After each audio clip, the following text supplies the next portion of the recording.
La madrugada del 19 de septiembre de 1985 sería un día que cambiaría definitivamente la historia de México.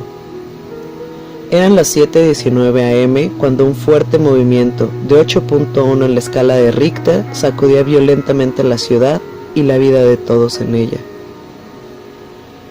Todo era devastación. Parecía que había caído una bomba en las calles. Los gritos, el caos y el pánico inundaban el ambiente.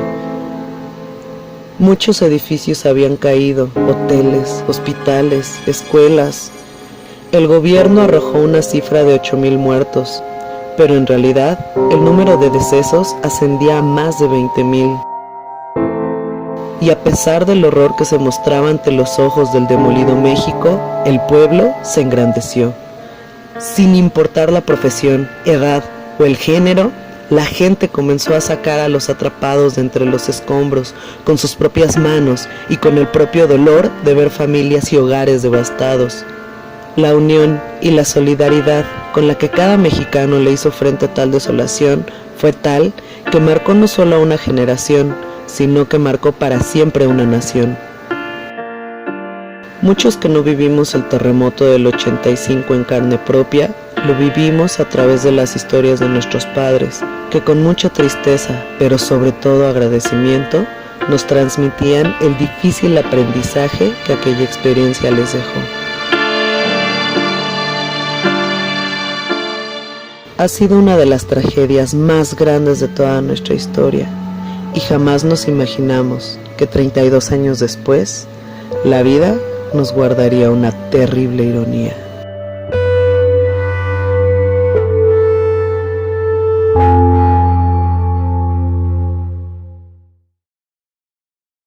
El 19 de septiembre del 2017, la ciudad se levantaba con una cicatriz ya cerrada, pero un presente de aquel año 85.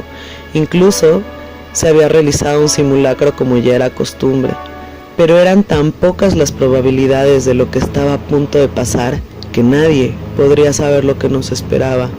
Tan solo unas horas después, exactamente a la 1:14 p.m., la alerta sísmica volvería a sonar, y esta vez para quedarse por siempre en lo más profundo de nuestro ser. Todo empezó a moverse, el piso se sacudía violentamente, las paredes tronaban y se cuarteaban como rayos, y de repente, para algunos, todo fue oscuridad. Simplemente era una pesadilla. No podíamos creer que después de 32 años, la tragedia parecía repetirse. Los gritos, las sirenas, los estruendos de los derrumbes, el terror, la desesperación. Por horas, fue lo único que reinó entre las fracturadas calles. La gente corría por todas partes, pidiendo ayuda, aterrorizada. Poco a poco nos fuimos enterando de la magnitud de aquel horror, y no tardamos mucho en respirar, dando gracias por estar vivos, cuando decidimos dar esa vida, esa segunda oportunidad, por más vidas. Comenzaron las labores de rescate. Y no, los primeros no fueron la policía, el gobierno, el ejército o la marina. Los primeros fuimos el mismo pueblo. Salimos todos, con palas, picos, agua en las espaldas y la incertidumbre alimentando el valor de cada voluntario, que sin pensarlo dos veces se arriesgó entrando en las estructuras colapsadas, sacando a nuestros hermanos, nuestras esposas, nuestros hijos, nuestras madres y nuestros padres. Los esfuerzos y la espera dieron frutos, y varios rescates exitosos pusieron una sonrisa en nuestro rostro, pero también, con inmenso dolor, llorábamos como si fuera nuestra propia sangre cuando encontraban a alguien sin vida en los escombros.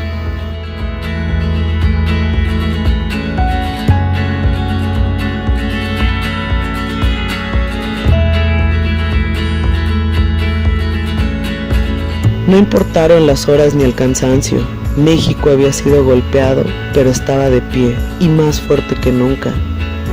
Y los jóvenes, aquellos millennials que éramos tachados de indiferentes y sin rumbo, De repente dejamos de ser niños, de repente tomamos la ciudad y armados con cascos, palas, smartphones y redes sociales, le dimos un giro total a la comunicación. Millones de mensajes a disposición de nuestros hermanos afectados, las labores de rescate y las necesidades básicas de los heridos y los rescatistas eran prioridad. Las cadenas humanas eran infinitas, la ayuda llegó a raudales, el espíritu seguía golpeado, pero ahora más fuerte que nunca.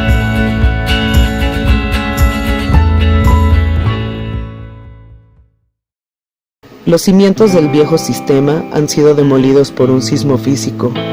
No solo somos los hijos del 85, somos la generación que vio derrumbarse un país para levantarnos hechos una gran nación.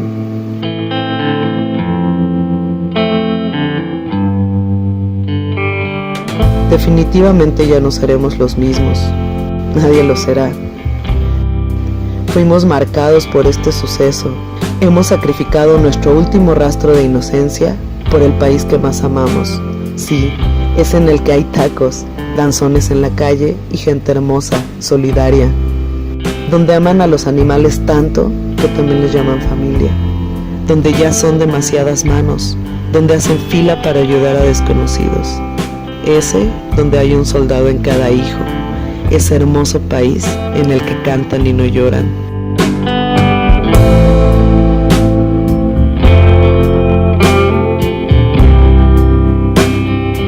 México, ¿qué se siente tener un héroe en cada una de tus familias?